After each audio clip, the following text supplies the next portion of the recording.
आरहत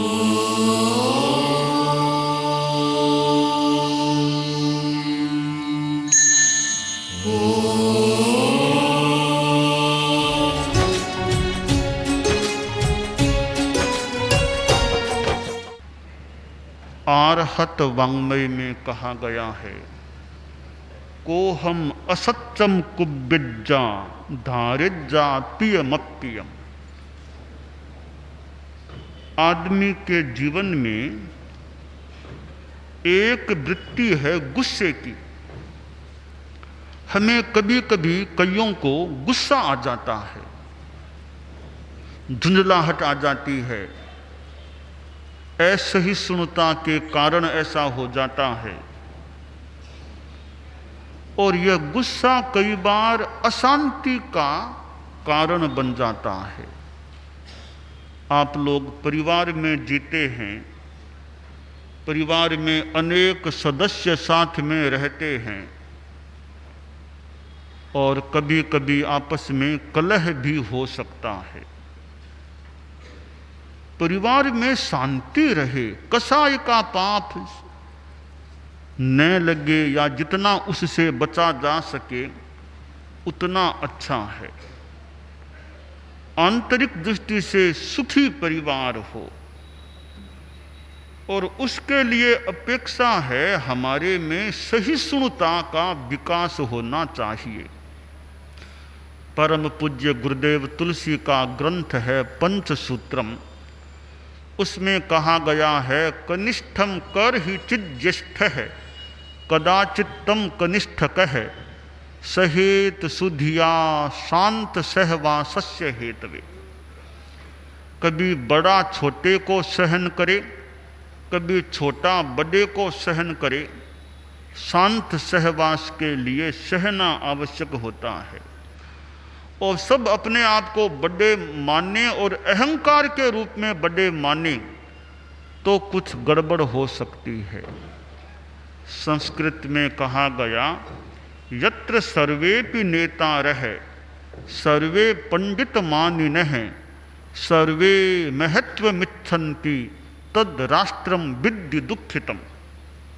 जहाँ सब नेता हो जाएं, सब अपने आप को पंडित मानने लग जाएं, पंडित हैं नहीं पर पंडित मानने लग जाएं, सब महत्वाकांक्षी कि मुझे बड़ा पद मिले, मुझे बड़ा पद मिले, पद के भूखे हो जाएं, पदाकांक्षी हो जाएं। योग्यता नहीं पर पदाकांक्षा है। यह स्थिति जिस राष्ट्र में होती है वह राष्ट्र दुखी बनता है। जो बात राष्ट्र के लिए है वही बात परिवार के लिए लागू हो सकती है। परिवार में सब अपना हुक्म चलाने का प्रयास करें तो परिवार की व्यवस्था में भी समस्या पैदा हो सकती है। सुखी परिवार के लिए सहिष्णुता आवश्यक है। सुखी परिवार के लिए अहंकार की अल्पता या न्यूनता या अभाव आवश्यक है। सुखी परिवार के लिए अनाग्रह भी आवश्यक है। बिना मतलब जिद नहीं करनी चाहिए आदमी को। अनाग्रह का भाव भी उचित रूप में रखना चाहिए। सुखी परिवार के लिए स्वार्थ का त्याग होना चाहिए। अपने स्वार्थ के लिए आदमी करे, दूसरों पर ध्यान न दे तो परिवार में समस्या पैदा हो सकती है। परिवार नरक तुल्य भी बन सकता है और परिवार स्वर्ग तुल्य भी बन सकता है। जिस परिवार में कलह चले और गरीबी भी हो, भुखमरी भी हो, संस्कार अच्छे न हो, पाप ज़्यादा हो, जीवों की हत्या हो निष्ठुर भाव से, वह परिवार नरक तुल्य है। जहाँ नशा भी खूब चलता हो वह परिवार नरक तुल्य हो सकता है। जिस परिवार में संस्कार अच्छे हों, शांति हो और संपन्नता भी हो वह परिवार स्वर्ग तुल्य बन सकता है। तो परिवार में गुणात्मक विकास होता है तो परिवार सुखी हो सकता है। और कभी परिवार में कोई बात भी हो सकती है, उसे ठीक तरह से सेटल करने का प्रयास करना चाहिए। एक परिवार में 3 ही सदस्य थे, लड़का, पिता और माँ, 3 ही थे।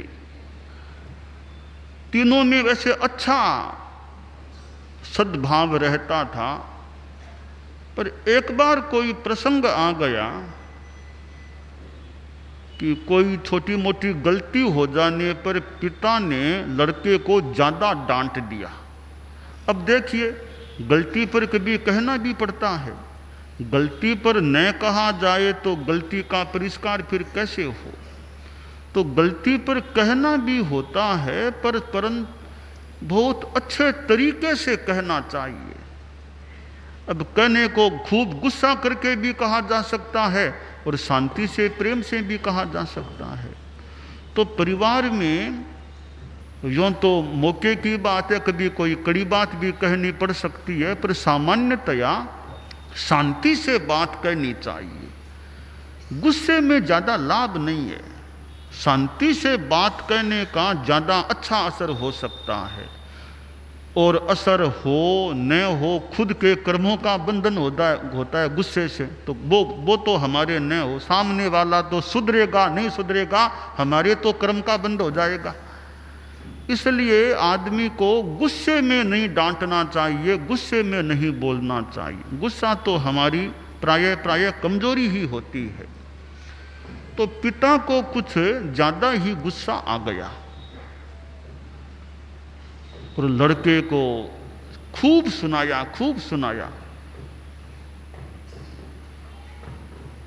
अब देखिए, कहीं किसको कड़ा कह भी दिया जाए, कमजोरी से कह दिया, जानबूझ कह दिया, तो वापिस उसको संभालना भी होता है। एक बार डांट दिया तो आखिर हमारा ही तो बच्चा है, हमारा ही परिवार का ही तो है। एक बार फटकारा तो बाद में पुचकारना भी कर्तव्य होता है। केवल फटकारना ही फटकारना, पुचकारना नहीं है तो परिवार में टूटन हो सकती है। तो फटकारना भी कभी हो जाए, ललकारना भी हो जाए, दुत्कारना भी हो जाए, तो बाद में कुछ समय बाद पुचकारना भी हो जाए तो बात काफ़ी ठीक रह सकती है। केवल फटकार ही फटकार हो, कभी कोई पुचकार है ही नहीं, तो वो टूटन की स्थिति परिवार में पैदा हो सकती है। तो पिता ने खूब फटकारा, पर वापिस कोई पुचकारने की बात नहीं। वो गुस्सा गया नहीं था, मन में गुस्सा भरा पड़ा था। तो लड़का भी आखिर लड़का ही था, उसके मन में फीलिंग हो गई कि मुझे इतना डांटा, इतना दुत्कारा, वापिस कोई बात ही नहीं की मेरे से। दुत्कारा वो भी बिना मतलब मेरी बात को सुने बिना, समझे बिना मुझे फटकार दिया। अगर मान लो गलती की बात जानकारी में कोई आई है, पहले उनसे पूछें तो सिर्फ बोलो तुमने गलती की या नहीं की। बिना पूछे फटकार देना यह बढ़िया बात नहीं। पहले सही जानकारी होनी चाहिए कि गलती इसने की या नहीं की। कोर्ट में कोई आदमी जाए तो पहले सुनवाई होगी, तुमने गलती की या नहीं की। सुनवाई न करे, ऐसे ही फैसला दे दे, वो फिर क्या कोर्ट होगा जो बिना सुनवाई के फैसला दे देता है। तो कोर्ट में तो हियरिंग होती है, सुनवाई होती है, बाद में न्यायाधीश अपना फैसला देता है, वो प्रक्रिया पूरी हो जाती है। तो 2 पक्ष हैं, तो पहले सुनवाई तो करें, वस्तु स्थिति की जानकारी तो करें, बाद में जो कुछ कहना उसको भले कह दें। तो पिता ने न तो वस्तु स्थिति की जानकारी की, ऐसे ही किसी ने कह दिया और उसकी सुनार बच्चे को खूब डांट दिया, फटकार दिया। कोई क्या बच्चा कोई दुत्कारने के लिए है क्या? बच्चा कोई फटकारने के लिए है क्या? आखिर बच्चा तो आपका ही है। तो वो केवल फटकारने के लिए पैदा नहीं हुआ, फटकार पाने के लिए पैदा नहीं हुआ है। फटकार भी की तो पहले उचित है कि नहीं, बात सही है कि नहीं, वो जानने के बाद कुछ होना चाहिए। हो भी गया तो वापस उसको संभालना भी चाहिए। तो परिवार में किसी को डांट भी दिया जाए, कह भी दिया जाए, तो वापस उसको कुछ समय के बाद संभालना भी चाहिए कि उसका मन ठीक हो जाए, साफ हो जाए। पिता ने वैसा कुछ नहीं किया, बिना जांच के, बिना सोचे समझे डांट दिया, फटकार दिया, दुत्कार दिया, 2-4 थप्पड़ की भी लगा दी। अब लड़के के मन में आ गया कि मुझे इतना फटकारा, डांटा, पिटाई की,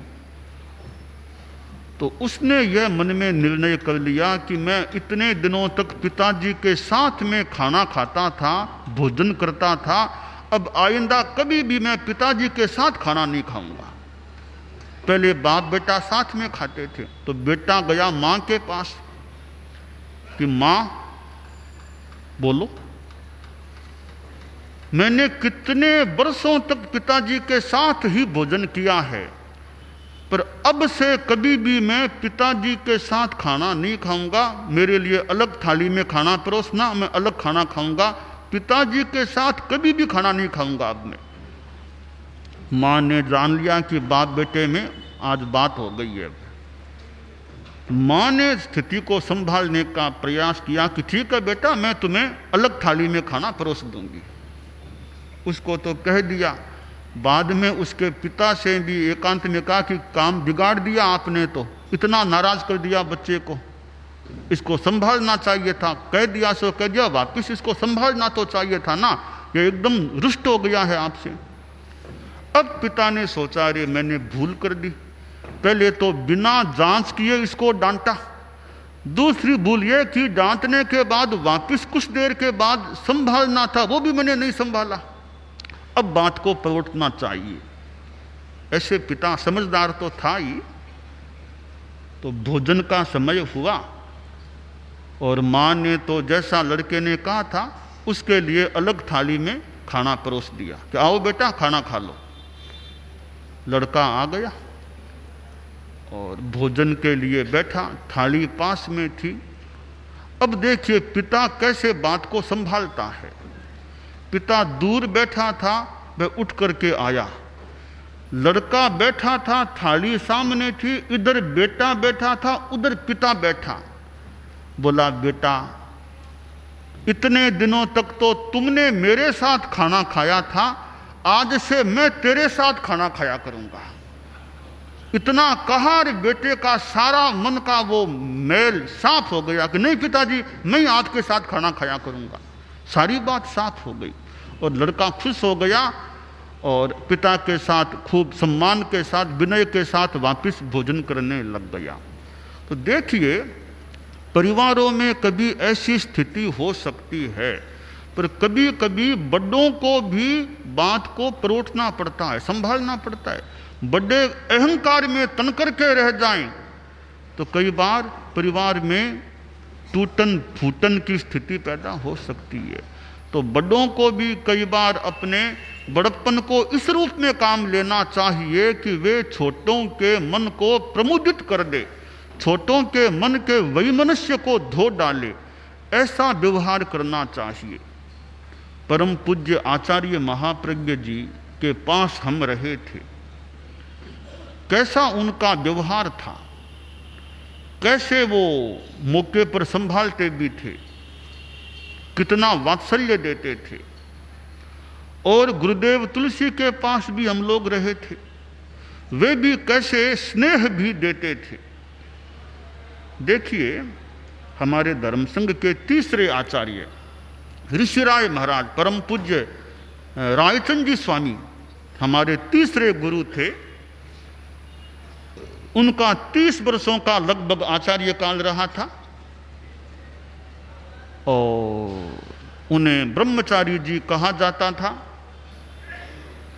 आचार में उनका एक विशेष जागरूकता का भाव था, ऐसा मैंने आचार्य महाप्रज्ञ जी से सुना था कि ऋषिराय महाराज में आचार की निष्ठा अच्छी थी।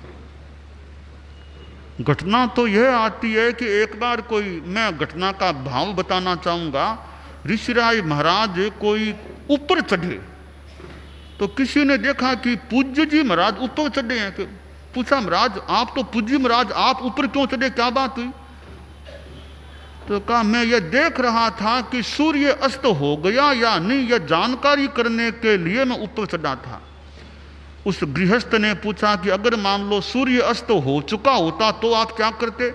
कि देखो हमारे संतों के आहार आया हुआ था, तो मुझे कुछ बादलवाई थी, मुझे कुछ लगा, संभवतः बादल थे, कि मुझे लगा सूर्य अस्त हो गया होगा, तो मैंने निर्णय करने के लिए कि सूर्य अस्त हो गया या नहीं, अगर अस्त हो गया होता हम आहार पलट देते, नहीं हुआ है तो हम आहार कर सकते हैं।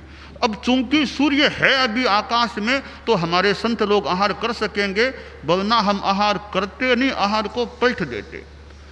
उस गृहस्थ ने सोचा, अरे इनमें कितनी आचार निष्ठा है, कौन इनको देखने वाला था कि आहार करते हैं कि नहीं करते हैं, सूर्य अस्त हुआ है या नहीं हुआ, कौन देखने वाला था, इनमें कितनी खुद की आचार निष्ठा है। यह निर्णय करने के लिए पूज्य महाराज खुद ऊपर चढ़े कि सूर्य अस्त हुआ या नहीं हुआ। एक आचार निष्ठा का उनका प्रसंग है। तो ऋषिराय महाराज के समय में एक बार घटना घटी, कुछ साध्वियों में खास तो एक साध्वी, खुद साध्वियाँ थोड़ी जिसको यूँ कह दें कि नाराज, तो सामान्य शब्द है, नाराज सी हो गई, और यहाँ तक जानकारी मिली कि वे साध्वियाँ मिलकर के संग छोड़ना चाहती है। तो ऋषिराय महाराज साध्वियों के ठिकाने पधारे। कोई किसी साध्वी को कुछ फरमा दिया था, कुछ कड़ा फरमा दिया, वो साध्वी नाराज हो गई, उसके साथ और कई साध्वियाँ मिल गई संग से अलग होने के लिए, संभवतः ऐसा उसका क्रम था घटना का। तो ऋषिराय महाराज साध्वियों के ठिकाने पधार के साध्वियों को एक सांत्वना दी, उनके मन को साफ करने का प्रयास किया। तो ऋषिराय महाराज जैसे आचार्य भी एक तरह से मानो परोठने के लिए उन्होंने भी कितना प्रयास किया। तो कई बार बड़ों को भी स्थिति का औचित्य देखते हुए परोठने का प्रयास करना होता है। तो परिवार में जो मुखिया होते हैं उनको भी कितनों पर ध्यान देना होता है। किसी का दुख है, दर्द है, बीमार है, क्या बड़ा है, उसको परिवार का मुख्य है, उसको ध्यान देना होता है। वो ध्यान न दे तो फिर उसके प्रति सम्मान की भावना कैसे रहेगी। मुखिया अपना ही स्वार्थ देखना शुरू कर दे तो परिवार के अन्य सदस्यों में उसके प्रति वो अपनत्व का भाव कैसे रहेगा। तो सुखी परिवार रहे, इसके लिए सहिष्णुता का भाव आवश्यक है। गुरुदेव तुलसी को भी एक ऐसा परिवार मिला था। यह 13 पंथ धर्म संघ उनका परिवार था, और वे हमारे इस परिवार के सर्वोच्च थे, प्रमुख थे, हमारे संघ के सरताज थे, हमारे नाथ थे, हमारे मालिक थे, हमारे गुरु थे, हमारे धर्माचार्य थे, हमारे धर्मोपदेशक थे।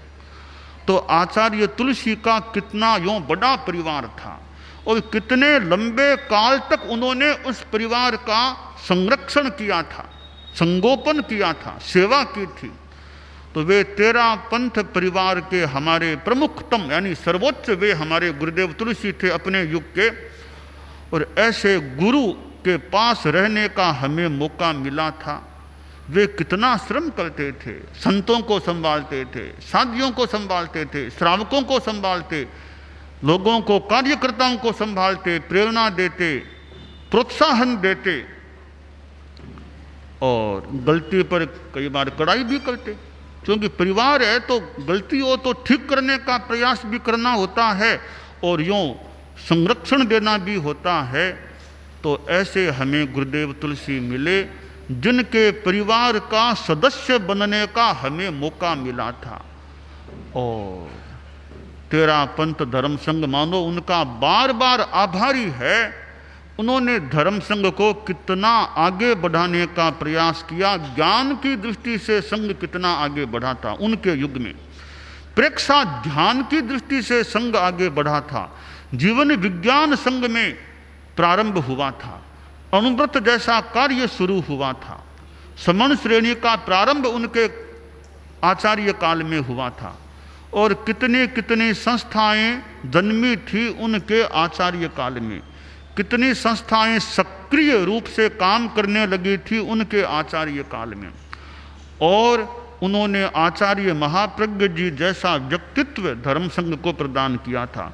उन्होंने साध्वी प्रमुखा कनक प्रभा जी जैसा व्यक्तित्व धर्म शासन को प्रदान किया था। एक साध्वी प्रमुखा के रूप में साध्वी कनक प्रभा जी को उन्होंने सामने प्रस्तुत किया और आचार्य महाप्रज्ञ जी को अपने युवाचार्य के रूप में, उत्तराधिकारी के रूप में, आचार्य के रूप में धर्म संघ के सामने प्रस्तुत किया था। तो कितने अवदान गुरुदेव तुलसी ने तेरा पंथ शासन को दिए और जैन शासन को माने या एक विद्या जगत को माने, जैन आगमों के संपादन संशोधन आदि के रूप में कितना बड़ा अवदान उन्होंने विद्या जगत को दिया था, जैन शासन को दिया था। और आज वे आगम किस प्रकार हमारे लिए सुलभ हो रहे हैं पढ़ने के लिए, और हमारे कितने संतों को, साधियों को भी आज वे आगम स्वाध्याय के लिए प्राप्त हो रहे हैं, पढ़ने के लिए आ रहे हैं।